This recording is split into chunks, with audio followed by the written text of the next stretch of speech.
السلام علیکم ورحمۃ اللہ وبرکاتہ۔ الحمد للہ رب العالمین، والصلاة والسلام علی سید الانبیاء والمرسلین وعلی آلہ واصحابہ اجمعین، اما بعد، وقد قال اللہ تبارک وتعالی فی کلامہ المجید والفرقانہ الحمید، اعوذ باللہ من الشیطان الرجیم، بسم اللہ الرحمن الرحیم، لقد کان لکم فی رسول اللہ اسوۃ حسنہ، صدق اللہ مولانا العظیم وصدق رسولہ النبی الکریم، ونحن علی ذلک لمن الشاہدین والشاکرین، والحمد للہ رب العالمین۔ گرامی قدر حاضرین کرام، عزیز ساتھیوں، دینی بھائی،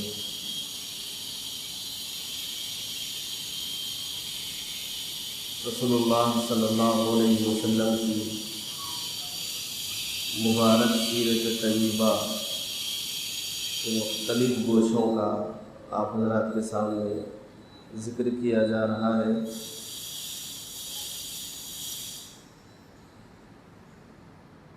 پچھلی جمعہ میں نے بتایا تھا کہ مجموعی طور پر رسول اللہ صلی اللہ علیہ وسلم کی حیات طیبہ کو دو حصوں میں تقسیم کیا جا سکتا ہے۔ ایک حصہ باہر کی زندگی کا ہے اور دوسرا حصہ گھر کے اندر کی زندگی کا ہے، اور یہ دونوں ہی حصے پوری امت کے لیے قیامت تک کے لیے بہترین نمونہ ہے اور اسوہ ہے۔ رسول اللہ صلی اللہ علیہ وسلم کی پوری حیات طیبہ کو اختیار کرنے کا ہم کو حکم دیا گیا ہے، اور اس پر چلنے پر ہی ہمارے لیے کامیابی مقدر کی گئی ہے۔ اللہ تبارک و تعالیٰ کی محبت کے لیے رسول اللہ صلی اللہ علیہ وسلم کی اطاعت لازمی ہے۔ اللہ کی محبت کو اس وقت تک کوئی بندہ پا نہیں سکتا جب تک وہ رسول اللہ صلی اللہ علیہ وسلم کی مکمل اطاعت نہ کرے۔ سیرت طیبہ رسول اللہ صلی اللہ علیہ وسلم کی وہ مبارک زندگی ہے جس کو رسول اللہ صلی اللہ علیہ وسلم نے اختیار فرمایا اور اپنے امتیوں کو اس کے مطابق زندگی گزارنے کی تلقین فرمائی۔ رسول اللہ صلی اللہ علیہ وسلم کی گھریلو زندگی، اس کے بھی مختلف حصے ہیں۔ پچھلی جمعہ میں نے وہ بھی بتایا تھا کہ اجمالی طور پر رسول اللہ صلی اللہ علیہ وسلم کی گھریلو زندگی 5 حصوں پر منقسم ہے۔ ان میں سے ایک کا گزشتہ جمعہ میں نے ذکر کیا تھا۔ انشاءاللہ اس جمعہ رسول اللہ صلی اللہ علیہ وسلم کی عبادتوں کا تذکرہ آپ حضرات کے سامنے آئے گا کہ رسول اللہ صلی اللہ علیہ وسلم گھر میں ہوتے تو آپ کس طرح عبادت کرتے تھے، کون سی عبادتیں انجام دیا کرتے تھے، اور رسول اللہ صلی اللہ علیہ وسلم کی عبادتوں کا کیا طریقہ ہوا کرتا تھا۔ رسول اللہ صلی اللہ علیہ وسلم باہر بھی عبادتیں انجام دیا کرتے تھے اور گھر میں بھی عبادتیں انجام دیا کرتے تھے۔ آپ کی زندگی عبادتوں سے بھری ہوئی تھی اور آپ کی زندگی دعاؤں سے بھری ہوئی تھی۔ یہی وجہ ہے کہ رسول اللہ صلی اللہ علیہ وسلم نے فرائض کے علاوہ بہت سے نوافل ادا فرمائی۔ نماز فجر کے بعد آپ نے ایک نماز ادا فرمائی جسے ہم اشراق کے نام سے یاد کرتے ہیں، اور احادیث میں اس کا ذکر موجود ہے۔ اور پھر کچھ سورج جب طلوع ہو جاتا ہے اور زیادہ روشن ہو جائے تو پھر ایک نماز رسول اللہ صلی اللہ علیہ وسلم ظہر سے پہلے ادا فرماتے تھے جسے چاشت کی نماز کہا جاتا ہے، اور پھر ظہر کی نماز ادا کرتے تھے۔ ظہر کی نماز کے بعد پھر عصر کی نماز کا وقت ہے، اور عصر کی نماز کے بعد پھر مغرب کی نماز کے درمیان کا جو وقفہ ہے وہ بھی کم ہے۔ مغرب کی نماز کے بعد رسول اللہ صلی اللہ علیہ وسلم اوابین کی نماز ادا کیا کرتے تھے، یہ آپ کا معمول تھا۔ اور عشاء کی نماز کے بعد رسول اللہ صلی اللہ علیہ وسلم رات کے اخیر حصے میں اور ایک نماز ادا کرتے تھے، قرآن کریم میں اس کا ذکر موجود ہے، وہ ہے تہجد کی نماز، اور وہ بھی بڑی پابندی کے ساتھ رسول اللہ صلی اللہ علیہ وسلم ادا کرتے تھے۔ فرائض کے علاوہ نوافل پڑھنے کا آپ کا یہ معمول تھا، اور ذکر و اذکار کا معمول یہ تھا۔ ایک تو مخصوص اذکار ہے جو احادیث میں موجود ہے، رسول اللہ صلی اللہ علیہ وسلم نمازوں کے بعد اور اس سے ہٹ کر بھی مخصوص اذکار میں مشغول ہو جایا کرتے تھے، اور بعض اذکار وہ ہیں جو چلتے پھرتے اٹھتے بیٹھتے آپ صلی اللہ علیہ وسلم کی زبان اقدس سے نکلا کرتے تھے، جیسے بیت الخلاء میں داخل ہو رہے ہیں وہاں بھی ذکر ہے، بیت الخلاء سے باہر نکل رہے ہیں وہاں بھی ذکر ہے، اور آپ بازار میں جا رہے ہیں وہاں بھی ذکر ہے، گھر میں داخل ہو رہے ہیں وہاں بھی ذکر ہے، کھانے کے لیے بیٹھے ہیں دسترخوان پر وہاں بھی ذکر ہے۔ اس طرح مختلف جو دعائیں احادیث میں منقول ہیں یہ بھی اذکار ہیں۔ رسول اللہ صلی اللہ علیہ وسلم کی پوری زندگی عبادتوں کے ساتھ اور ذکر و اذکار کے ساتھ گھری ہوئی تھی، اور بعض وہ عبادتیں ہیں کہ جن کا حکم رسول اللہ صلی اللہ علیہ وسلم نے فرمایا ہے، آپ نے اسے ادا بھی فرمایا ہے اور آپ نے اس کا حکم بھی فرمایا ہے۔ فرائض تو فرائض ہے اپنی جگہ، اس کے علاوہ آپ صلی اللہ علیہ وسلم نے پابندی کے ساتھ جن عبادتوں کو انجام دیا ہے، علماء کرام نے اسے سنت مؤکدہ کے نام سے جانا ہے اور یاد کیا ہے۔ اس کے علاوہ بعض عبادتیں ہیں کبھی آپ نے اسے ادا فرمائی اور کبھی آپ نے اسے چھوڑ دیا ہے، علماء کرام نے اسے سنت غیر مؤکدہ کے نام سے یاد کیا ہے۔ یہ تو ایک ترتیب ہے، فرائض کی ہے، واجبات کی ہے، سنت مؤکدہ ہے، سنت غیر مؤکدہ ہے، لیکن ایک بات ذہن میں رہنی چاہیے کہ رسول اللہ صلی اللہ علیہ وسلم کا ہر عمل ہمارے لیے قابل اتباع ہے، ہر عمل ہمارے لیے قابل اتباع ہے، اور ہر عمل ہمارے لیے قابل نجات ہے۔ یہ تو احکامات کے اعتبار سے علماء نے اور فقہاء نے تفریق فرمائی ہے، لیکن حضور کی ذات سے اگر کوئی چیز منسلک ہو جائے اور رسول اللہ صلی اللہ علیہ وسلم نے جس عمل کو فرمایا ہے وہ عمل ہمارے لیے قابل اتباع ہے، تو ہمیشہ یہ ذہن میں یہ بات رہنی چاہیے کہ رسول اللہ صلی اللہ علیہ وسلم نے یہ کیا ہے، امتی کو یہ کرنا ہے۔ اس میں یہ دیکھنا نہیں چاہیے کہ یہ سنت مؤکدہ ہے، یہ سنت غیر مؤکدہ ہے۔ وہ تو احکامات بتانے کے لیے انہوں نے اس کی تفریق کی ہے، لیکن عاشق کے لیے اور ایک امتی کے لیے بس یہ بات ضروری ہے کہ آیا رسول اللہ صلی اللہ علیہ وسلم نے یہ کام کیا ہے، اگر کیا ہے تو بس اسے کر لینا ہے اور اسی میں اس کی نجات ہے۔ رسول اللہ صلی اللہ علیہ وسلم فرض نمازیں تو مسجد میں ادا فرماتے تھے، بلکہ خود رسول اللہ صلی اللہ علیہ وسلم امامت فرما دیتے۔ اکا دکا مواقع ایسے آئے ہیں کہ جہاں پر رسول اللہ صلی اللہ علیہ وسلم کے غیاب میں کسی اور صحابی نے نماز پڑھائی ہے، اور جب مرض الوفات آپ پر طاری ہو گیا تھا تو اس وقت رسول اللہ صلی اللہ علیہ وسلم کے حکم سے آپ کے مصلی پر سیدنا ابوبکر صدیق رضی اللہ تعالیٰ عنہ کو متعین کیا گیا تھا، آپ نے اس وقت نماز پڑھائی۔ لیکن جب کوئی عذر نہیں تھا اور آپ پر بیماری طاری نہیں تھی، پوری حیات طیبہ میں رسول اللہ صلی اللہ علیہ وسلم نے خود نماز پڑھائی۔ اس سے علماء کرام نے ایک بات بتائی ہے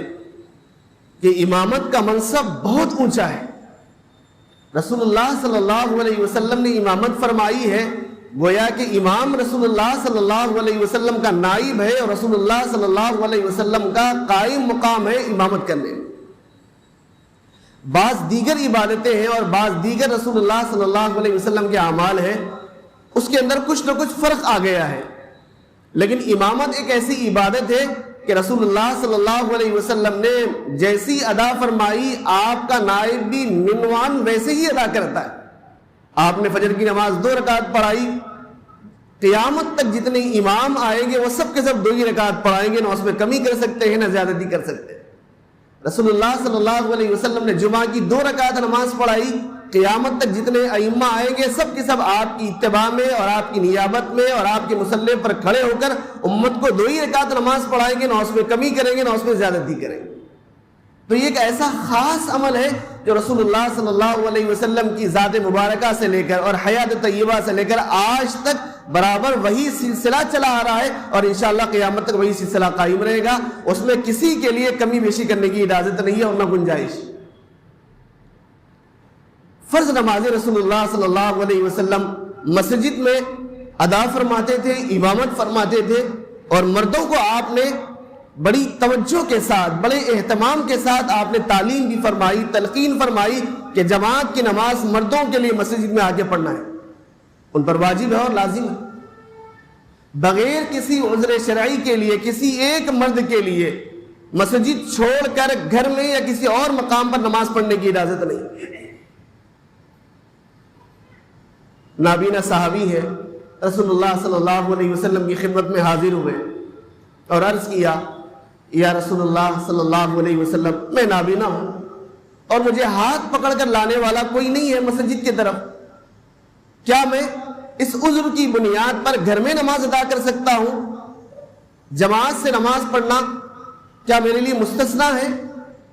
رسول اللہ صلی اللہ علیہ وسلم نے جواب میں فرمایا، ہاں، آپ نابینا ہیں، کوئی لانے والا نہیں ہے آپ کے لیے، تو گھر میں آپ نماز پڑھ سکتے ہیں۔ وہ صحابی ابھی کچھ چند قدم آگے بڑھے تھے، رسول اللہ صلی اللہ علیہ وسلم نے انہیں بلایا اور فرمایا، کیا اذان کی آواز تمہارے کانوں سے ٹکراتی ہے؟ انہوں نے فرمایا، اللہ کے نبی صلی اللہ علیہ وسلم، ہاں، اذان کی آواز میرے کانوں سے ٹکراتی ہے۔ پھر آپ نے فرمایا، گھر میں نماز پڑھنا تمہارے لیے جائز نہیں ہے، مسجد آؤ اور نماز ادا کرو۔ اتنی اہتمام کے ساتھ آپ نے جماعت میں شریک ہونے کی تلقین فرمائی، اور وہ مشہور حدیث ہے، آپ نے بارہا سنا ہے، رسول اللہ صلی اللہ علیہ وسلم نے ارشاد فرمایا، میرا دل چاہتا ہے اپنے مقام پر کسی اور شخص کو امام بناؤں اور ان لوگوں کو تلاش کروں کہ جو بغیر کسی عذر کے گھر میں نماز ادا کرتے ہیں، مسجدوں میں نہیں آتے ہیں، اور ان کے گھروں کو آگ لگا دوں۔ نماز نہیں پڑھنے والے کے لیے آپ نے نہیں فرمایا،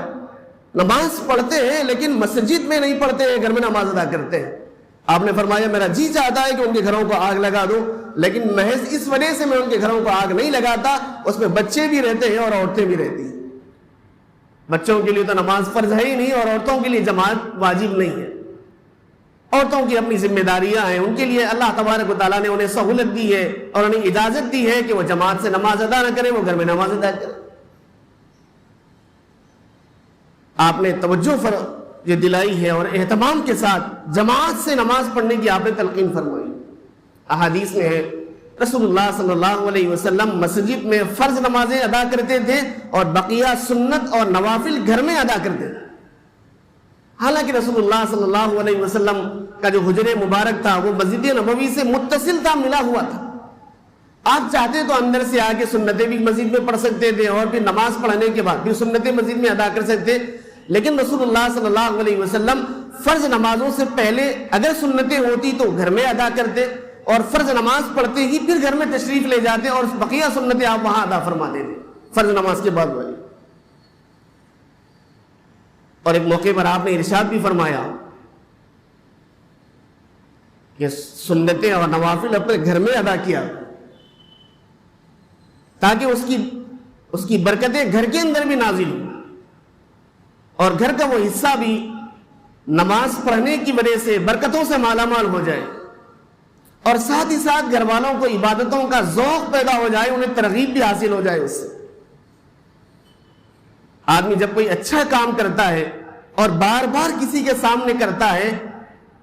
تو دیکھنے والے کا مزاج بھی وہی بن جاتا ہے جو کرنے والے کا مزاج بنتا ہے۔ تجربہ ہے، آپ کر کے دیکھ لیں۔ اگر برائی کا کام بار بار اس کے سامنے کیا جائے تو دیکھنے والے کے دل سے سب سے پہلے برائی کی وقت نکل جاتی ہے، اور پھر آگے چل کے وہ بھی اس برائی کے اندر مبتلا ہو جاتا ہے۔ قرآن کریم نے بڑی وضاحت کے ساتھ اسی وجہ سے بیان کیا ہے کہ نیک لوگوں کے ساتھ رہو اور سچے لوگوں کے ساتھ رہو، کیونکہ ان کے اثرات تمہارے اوپر ضرور مرتب ہوتے ہیں۔ برے لوگوں کی صحبت میں نہ رہا کرو، کیونکہ ان کے اثرات بھی تمہارے اوپر مرتب ہوتے ہیں۔ اگرچہ کہ آپ برائی نہ کریں گے لیکن دل پر برائی کا ضرور اثر پڑے گا۔ رسول اللہ صلی اللہ علیہ وسلم نے سنتوں کو گھر میں ادا کر کے اپنی امت کو یہ تعلیم فرمائی ہے اور آپ نے یہ تلقین فرمائی ہے کہ گھر میں سنتیں ادا کرو، اس سے گھر کے اندر بھی برکات حاصل ہوں گے اور گھر والے سنتوں کو ادا کرتے ہوئے دیکھ کر ان کا مزاج بھی عبادت والا بنے گا اور عبادتوں کا ذوق اور شوق ان کے اندر بھی پیدا ہوگا۔ بلکہ ایک موقع پر آپ نے تو بڑی وضاحت کے ساتھ اور صاف طور پہ یہ بات ارشاد فرمائی کہ سنتیں گھر میں ادا کرو اور اپنے گھروں کو قبرستان نہ بناؤ۔ نمازیں قبرستان میں پڑھی نہیں جاتی ہے، مسجد میں پڑھی جاتی ہے۔ تو اگر کوئی گھروں میں نمازیں پڑھنے کا مزاج نہیں بناتا ہے تو گیا کہ اس کے گھر قبرستان کا نمونہ پیش کرتے ہیں۔ آپ نے فرمایا اپنے گھروں کو قبرستان مت بناؤ اور گھروں کے اندر بھی نوافل پڑھنے کا اور سنتیں پڑھنے کا اہتمام کیا۔ رسول اللہ صلی اللہ علیہ وسلم گھر میں تشریف لے جاتے تو وہاں اگر سنتیں پڑھنے کا موقع ہوتا تو آپ سنتیں ادا فرماتے، اور خاص کر جب رات کا موقع ہوتا، کیا کہنے آپ کی راتوں کا اور رات کی عبادتوں کے۔ رسول اللہ صلی اللہ علیہ وسلم کے بارے میں احادیث میں آتا ہے کہ آدھی رات تو آپ آرام فرماتے، اور پہلے یہ سن لیجئے کہ رسول اللہ صلی اللہ علیہ وسلم کا جو معمول تھا وہ عشاء کے فوراً بعد آرام کرنے کا تھا۔ اسی وجہ سے بعض اہل علم فرماتے ہیں کہ عشاء کے بعد پابندی کے ساتھ جلسے کرنا یہ رسول اللہ صلی اللہ علیہ وسلم کی سنت نہیں۔ اب چونکہ ہمارے پاس وقت عشاء کے بعد ہی ملتا ہے، اس سے پہلے اگر بلایا جائے تو بھی لوگ شریک نہیں ہوتے، ظہر بعد بلایا جائے تو بھی شریک نہیں ہوتے، مغرب بعد بلایا جائے تو بھی شریک نہیں ہوتے، سب کاروبار کے اندر مشغول ہوتے ہیں، تو انہیں وقت ملتا ہی ہے عشاء کے بعد، تو کم از کم کوئی بات انہیں پہنچا دی جائے۔ اس لیے عشاء کے بعد اکثر و بیشتر پروگرام رکھے جاتے ہیں، لیکن اس میں بہت سارے نقصانات بھی ہوتے ہیں۔ سب سے بڑا نقصان یہ ہے کہ اگر جلسہ رات دیر گئے تک چلتا رہے، فجر کی نماز غائب ہو جاتی ہے۔ بلکہ کئی دفعہ ایسا سننے میں آیا نہیں بلکہ دیکھنے میں آیا ہے کہ جو جلسے کے منتظمین ہیں بڑے جذبے کے ساتھ انہوں نے جلسہ رکھا تھا، جلسہ رکھنا تو مستحب ہے، فجر کی نماز پڑھنا فرض ہے، ان کی فجر کی نماز قضا ہو۔ اگر کوئی بڑے اہتمام کے ساتھ اگر اس کا مزاج بناتا ہے تو پھر انہیں رکھنے کی اجازت دی گئی، لیکن رسول اللہ صلی اللہ علیہ وسلم کا معمول یہ تھا کہ عشاء کے فوراً بعد آپ آرام کر دیں۔ اور قرآن کریم میں بھی اللہ تبارک و تعالیٰ نے رات کو آرام کے لیے بنایا، وَجَعَلْنَا اللَّيْلَ لِبَاسًا وَجَعَلْنَا النَّهَارَ مَعَاشًا۔ اللہ تبارک و تعالیٰ نے خود قرآن کریم میں فرمایا کہ دن کو ہم نے ذریعہ معاش بنایا اور رات کو ہم نے آرام کا ذریعہ بنایا، اور ہم نے پورے سسٹم کو بدل کے رکھ دیا ہے۔ دن آرام کا ذریعہ ہے ہمارے پاس اور رات کاروبار کا ذریعہ ہے۔ اور خاص کر ہمارا اپنا جو مزاج یہ بنتا چلا جا رہا ہے، بڑے بڑے یورپی ممالک آپ دیکھ لیجئے جن پہ ہم روزانہ لعنت اور ملامت کرتے ہیں، مگر افسوس کی بات یہ ہے کہ انہوں نے ہمارے طریقوں کو اپنا لیا ہے، اور افسوس کی بات یہ ہے کہ ان کے طریقوں کو ہم نے اپنا لیا ہے۔ وہ راتوں میں جاگنے کا ان کا اپنا مزاج نہیں ہے، عام لوگوں کا اپنا مزاج نہیں ہے ان کا، اور دن میں کاروبار کرتے ہیں اور رات میں آرام کرتے ہیں۔ اور ہمارا مزاج یہ ہے کہ دن میں آرام کرتے ہیں اور رات میں کاروبار کرتے ہیں۔ 12-1 بجے سے پہلے کاروبار تو شروع ہوتا نہیں، اور رات 12-1 بجے سے پہلے کاروبار بند ہوتا بھی نہیں۔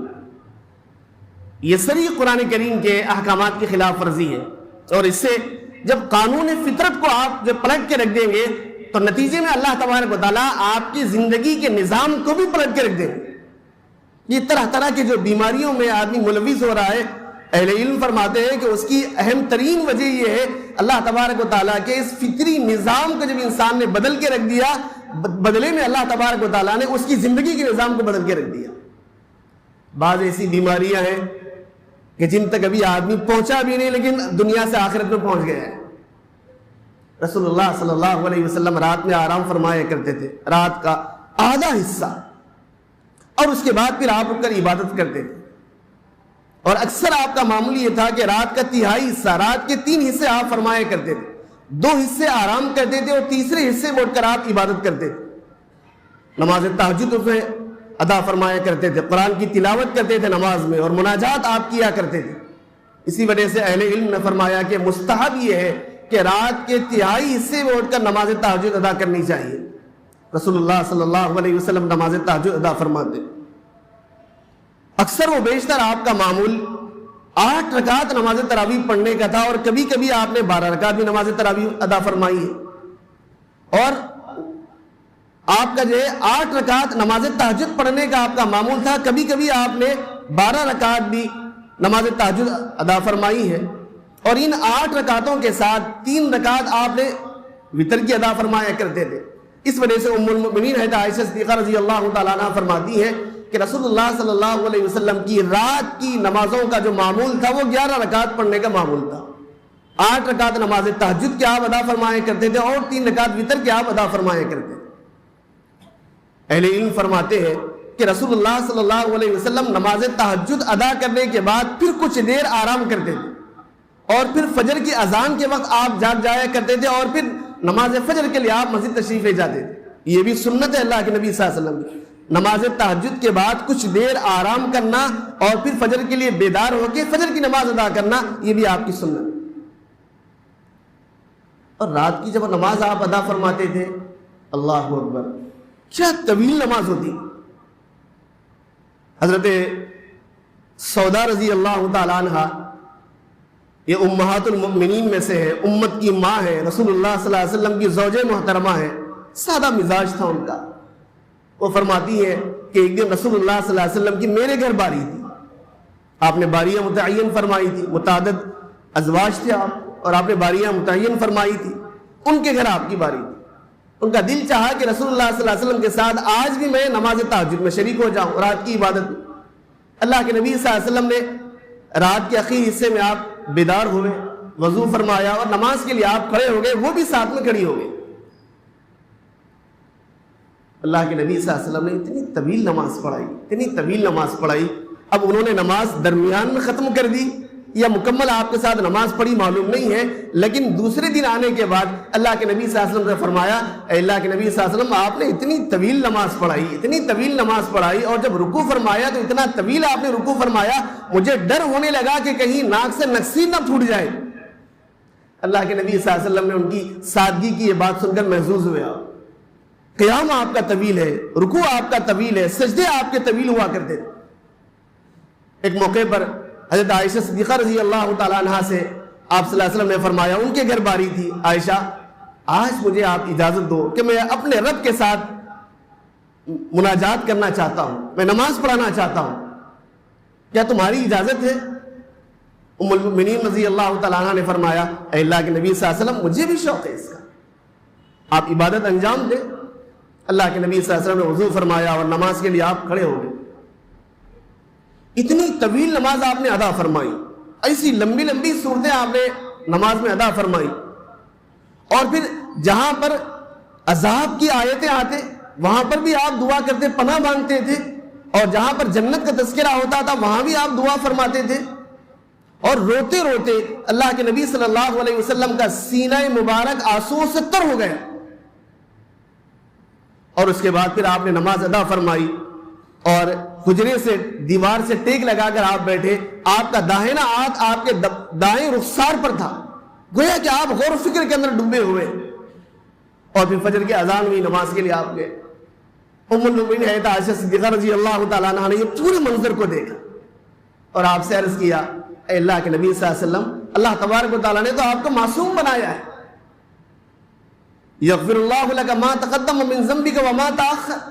اللہ تبارک و تعالیٰ نے آپ کے اگلے پچھلے لغزشوں کو معاف کر دیا ہے، قرآن نے اعلان کر دیا ہے آپ تو معصوم ہیں، پھر بھی آپ اتنا روتے ہیں نمازوں میں اور اتنی عبادتیں کرتے ہیں کہ آپ کے پائے اقدس پر ورم آ جاتا ہے، وجہ کیا ہے؟ اللہ کے نبی صلی اللہ علیہ وسلم نے ام المؤمنین حضرت عائشہ صدیقہ رضی اللہ تعالیٰ عنہ سے ایک خاص جملہ ارشاد فرمایا، افلا اکون عبدا شکورا، اے عائشہ کیا میں اللہ کا شکر گزار بندہ نہ بنوں؟ شکر گزاری کا تقاضا ہے، اللہ کے جو انعامات ہیں، اللہ کے جو احسانات ہیں، اللہ کی طرف سے جو انعامات ہیں، جو فضیلتیں مجھے عطا کی گئی ہے، کم از کم اس کا شکریہ ادا کرنا چاہیے۔ میں اللہ کا شکر گزار بندہ بننا چاہتا ہوں، اس لیے میں طویل طویل نمازیں پڑھتا ہوں۔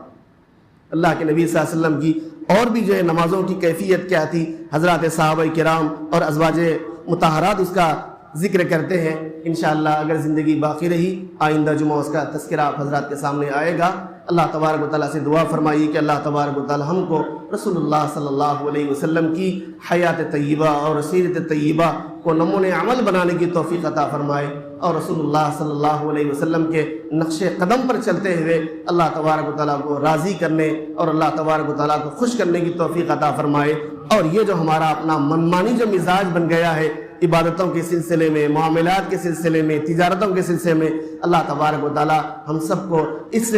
بڑی غلطی پر معاف فرمائے، اور ہماری یہ جو زندگی جو بالکل دوسرے طرز پر چل رہی ہے، اللہ تبارک و تعالی اس زندگی سے ہمیں محفوظ فرمائے اور ایسی زندگی عطا فرمائے جو حقیقی معنی میں بندگی بن جائے۔ آمین یا رب العالمین۔ وآخر دعوانا ان الحمد للہ رب العالمین۔ صفوں کو درست کرتے ہوئے سنت ادا فرمائے۔